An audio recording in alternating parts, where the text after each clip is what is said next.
Hello viewers! இன்னைக்கு நம்ம சேனல்ல என்ன பார்க்க போறோம்னா, ஃபிங்கர் ஃபிஷ் ரெசிபி தான் பார்க்க போறோம். இப்போ நான் வந்து அதுக்கான ஃப்ரோசன் ஃபிங்கர் ஃபிஷ் பாக்ஸ் வாங்கி வச்சிருக்கேன். அத பத்தி நான் சொல்றேன்.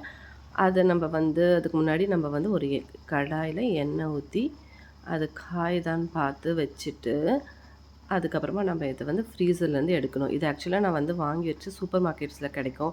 இல்ல நியர்பை ஃப்ரோசன் ஷாப்ஸ் இருக்கும். நீங்க சர்ச் பண்ணீங்கன்னா தெரியும். Finger fish crab lollipop frozen ஷாப்ஸ்ன்னு போட்டிங்கனாலே வரும். ஹோட்டல்லலாம் நம்ம போய் சாப்பிடுவோம்ல, அதை விட செம்ம டேஸ்ட்டாக இருக்கும் இது. இது நீங்கள் ஹோட்டலில் வாங்குனீங்கன்னா ஒரு 6 பீசஸ் வச்சுட்டு ஒரு 315 சார்ஜ் பண்ணுவாங்க. பட் நமக்கு இங்கே வந்து நான் 600க்கே வாங்கினேன். எம்ஆர்பி பார்த்தீங்கன்னா 700 போட்டிருக்கு. பட் 600க்கே எனக்கு கிடச்சிது. இது நான் வந்து பெரம்பூரில் இருக்கிறதுனால இங்கே ஜவஹர் நகரில் இருக்கிற ஒரு ஷாப்பில் வாங்கினேன். அதில் வந்து உங்களுக்கு இன்ஸ்ட்ரக்ஷன்ஸ்லாம் கொடுத்துருப்பாங்க. பெருசாக ஒன்றும் இல்லை. நம்ம நார்மலாக எப்படி ஃப்ரை பண்ணுவோமோ அது மாதிரி தான் எண்ணெயில் ஃப்ரை பண்ணுறது. இந்த பாக்ஸில் பார்த்தீங்கன்னா உங்களுக்கு 40 பீசஸ் இருக்கும். ஸோ நமக்கு அது ஒரு லாபம் தானே. ஒரு 40 பீசஸ் பாருங்கள் எவ்வளோ அழகாக கிறிஸ்பியாக நமக்கு அப்படியே ரெடிமேடாக கிடைக்கும். ஸோ நம்ம இதை ஃப்ரிட்ஜில் வச்சுக்கலாம். ஃப்ரிட்ஜில் வச்சு 1 இயர் அதுக்கு வந்து உங்களுக்கு வந்து கொடுத்துருக்காங்க எக்ஸ்பைரி டேட்டு. ஸோ நம்ம எப்போ வேணாலும் கிட்ஸ்க்கு செஞ்சு கொடுக்கலாம். நம்ம ஈவினிங் டைமில் சாட்டர்டேஸில் இப்போ பாருங்கள் எண்ணெய் நல்லா காஞ்சிடுச்சு. காஞ்சதை நான் ஒரு பீசஸாக எடுத்து அது உள்ள பொறுமையாக போடணும். மீடியம் ஃப்ளேமில் வச்சுக்கணும். அப்போ தான் எண்ணெய் நமக்கு நிறைய தெறிக்காது. மீடியம் ஃப்ளேமில் வச்சுட்டு அதை கொஞ்சம் கொஞ்சமாக போட்டுட்டு ஓரளவுக்கு செவந்ததும் ஒரு 2 மினிட்ஸ் வெயிட் பண்ணிவிட்டு இது கொஞ்சம் தள்ளி விட்டுட்டோன்னா நமக்கு வந்து அது வந்து ஒட்டாது. நார்மலாக ஒட்டாது.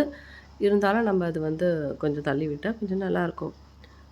அதுக்கப்புறம் நம்ம அதை வந்து நல்லா கொஞ்சம் எண்ணெயில் கொதிக்கட்டும். ஒரு 2 மினிட்ஸ் கொதிக்கட்டும். நல்லா கொதிக்குது பாருங்கள். அது கொதிக்கிறதுலே கொஞ்சம் ஓரளவுக்கு செவந்துருச்சுன்னா நீங்கள் அப்படியே லைட்டாக திருப்பி போடுங்க. உடையாமல் பார்த்துக்கோங்க. அதுக்கேற்ற மாதிரி நீங்கள் கரண்டி யூஸ் பண்ணிக்கோங்க. நான் இந்த மாதிரி ஒரு ஹோல்டர் ஒரு கரண்டி யூஸ் பண்ணியிருக்கேன். அப்புறம் திருப்பி போட்டும் 2 பக்கம் நல்லா செவந்துற மாதிரி நல்ல நம்ம ஓரளவுக்கு கலர் மாறும். நல்ல கோல்டன் ப்ரௌன் கலர் வந்ததும் நம்ம அதை எடுத்து ஒன்று ஒன்றா பிளேட்டில் வைக்கலாம். இது ரொம்ப டேஸ்டியாக இருக்கும், கிறிஸ்பியாக இருக்கும். உங்களுக்கு சூடாக மயோனைஸோ இல்லை சாஸோ வச்சு சாப்பிட்றதுக்கு கிட்ஸ்க்கு ரொம்ப பிடிக்கும். பர்சனலாக என்னோடய கிட்ஸ்க்கு ரொம்ப பிடிக்கும். ஸோ நாங்கள் இது வாங்கியிருக்கோம். இதில் கிராப் லாலிபாப் கிடைக்கும் உங்களுக்கு. ஃபிஷ் ஃபிங்கர், கிறிஸ்பி சிக்கன் கூட கேஎஃப்சி சிக்கன் மாதிரி கூட இருக்குன்றாங்க. நான் ட்ரை பண்ணல. இது ஃபிஷ்ஷுன்றதுனால நான் வந்து இதை ட்ரை பண்ணலாம் அப்படின்னு வாங்கியிருக்கேன். பட் நல்லா பர்சனலாக சொல்கிறேன், சூப்பராக இருக்குது. இங்கே எல்லாமே ட்ரை பண்ணலாம். நியர்பை ஃப்ரோசன் ஷாப்ஸ்ன்னு போட்டு பாருங்கள். ஃபிஷ் ஃப்ரோசன் ஷாப்ஸ்ன்னு போடுங்க. பாருங்கள் சூப்பராக இருக்குது. சாஸோடு நான் இதை கிட்ஸ்க்கு சர்வ் பண்ண போகிறேன்.